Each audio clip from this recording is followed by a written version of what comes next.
Everyone. Now we will discuss on a preferential transactions.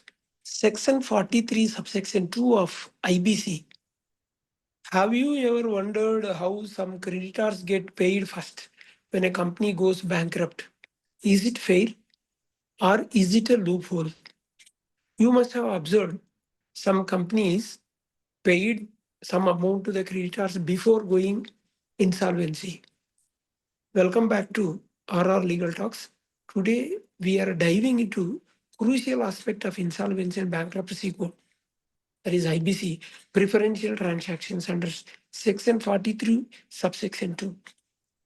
What is preferential transaction under Section 43? How it affects creditors and real life case studies with practical calculations. So stay tuned till end, because this knowledge can protect your business from financial misshapes. Let's get started. What is preferential transaction? A preferential transaction is when a company just before becoming insolvent gives a special treatment to certain creditors, often at the expense of others. This is a pre-plan. According to section 43, subsection 2 of IBC, a transaction is considered preferential if it meets the following two conditions. Condition number one is the debtor transfers property or money to a creditor for an old debt, antecedent debt. So there shall be a creditor-debtor relation and there shall be a old debt. And the creditor is placed in a more favorable position than they would have been under liquidation rules. If these two conditions, we need to check whether it is satisfied. The key here is effect, not intent. See, even if the debtor did not mean to favor one creditor, if the result is unfair, it can be reversed. The transaction can be reversed by Honorable NCLT. Imagine a company about to go to bankrupt. It owes 10 crores to a secured bank. That company owes 10 crores to secured bank. Just before going to bankrupt, 3 crores to an operational creditor and 5 crores to financial creditor. Just before going to bankrupt, the company owes to bank 10 crores and to operational creditor 3 crores and to other financial creditor 5 crore. But what happened? Just before insolvency, the company transferred 2 crores worth machinery to operational creditor, to non-operational creditor. So this gives them an unfair advantage, violating section 43.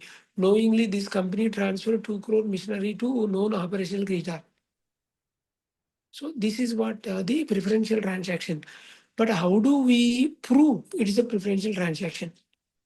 So there is a framework. So let's check the framework. How to identify preferential transaction? The Supreme Court in Anju Jain versus Axis Bank Limited set a structured framework to determine if a transaction is preferential. Let's break it down step by step. Step 1. Was the transfer made to a creditor, surety or guarantor? If yes, then go to further step. Was the transfer for an old debt, that is antecedent debt? Then if yes, then go to further step. Did the creditor benefit more than they would under liquidation? If they got benefit, if yes, then it is a preferential transaction. These are the following 3 steps. First, was the transfer made to creditor, either surety or guarantor? Then next, was the transfer for an old debt? And next, did the creditor got benefit? So these 3 steps we need to check for confirming the preferential transaction. Also, timing matters. Section 43, subsection 4 provides a look-back period. So if it is a related party, transaction with a related party, then you can go back to 2 years. If it is unrelated party, then 1 year is a look-back period. Any transaction within the period is scrutinized. In case law, Kaushal Traders versus TV Balasubramanian in 2021, in this case, a corporate data transferred property worth 1.69 crores to an operational creditor just before insolvency. This was challenged under Section 43. Then court reversed the transaction because it gave an this is gave on creditor unfair advantage, no? Unfair advantage. So the transaction got reversed. Now what happens when transaction is found to be preferential? Let's find out. See what happens if a transaction is a preferential. When a resolution professional finds a preferential transaction, so they can apply to Honorable NCLT under Section 44. Then the NCLT may order to reverse the transaction, return the assets of the corporate debtor, cancel any benefits the creditor received. See, imagine a company has 8 crores. Just example, company has 8 crores left to distribute during liquidation. Company has 8 crores left to distribute during liquidation without a preferential transfer. The secured creditor gets 7 crores. See, company got 8 crores no, before liquidation without any preferential, assuming there is no preferential transaction. Secured creditor gets 7 crores and others get nothing. But after 2 crores preferential transfer, the secured creditors get only 2 crores, so 5 crores. Because he's supposed to get 7 crores, there is a preferential transfer of 2 crores. Then creditor get only 5 crores. While the operational creditor unfairly got 2 crores. No? So these are the examples. This is why these transactions must be carefully analyzed. There are exceptions. See, what transactions are not preferential? Not all transactions within 1 to 2 years are preferential. Section 43, subsection 3 provides some exceptions. Transactions made in the ordinary course of business are exceptions. Transfer securing, see, some transfer is there. It is securing a new value like fresh loan with security. Then this is exemption. Statutory dues and taxes paid to the government. So this is an exemption. If a company pays salaries or buys raw material as a part of daily operations, it is not operational. This is not a preferential transaction. Even it happens close to the insolvency. Because these are all ordinary course of business and day-to-day affairs of the business and not a preferential transactions. Now let's summarize everything what we learned.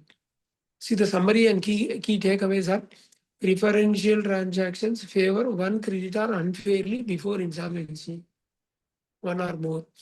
And they meet 3 criteria, whether old debt, creditor advantage, unfair impact. Section 43, subsection 4, there is a look back period. If it is an unrelated party transaction, 1 year. If the transaction with a related party, then your look back period is a 2 years. Courts can reverse these transactions under section 44 to protect the creditors. And exceptions exist for genuine business transactions. So this is what preferential transaction. Have you ever seen companies giving unfair advantage before bankruptcy? Drop your thoughts in the comments. If you found this helpful, hit the like button, subscribe, and share this with fellow professionals. Stay smart, stay informed. See you in the next video. Thank you.